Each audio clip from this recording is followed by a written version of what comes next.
How to check O2 bill and manage your online account.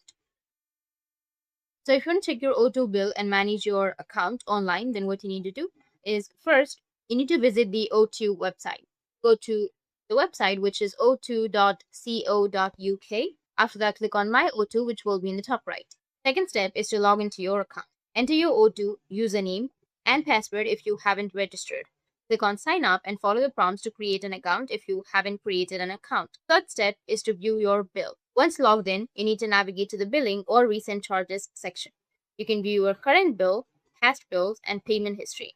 Fourth step is to manage your account settings. In your account dashboard, you can update payment methods, change plans, or set up a debit card like direct debit for your future payment. After that, you can use your My2 application for your convenience. Download the My02 app for easy access to your bill and account features from your mobile device. That's it. And if you have any questions, feel free to comment below. Thanks for watching.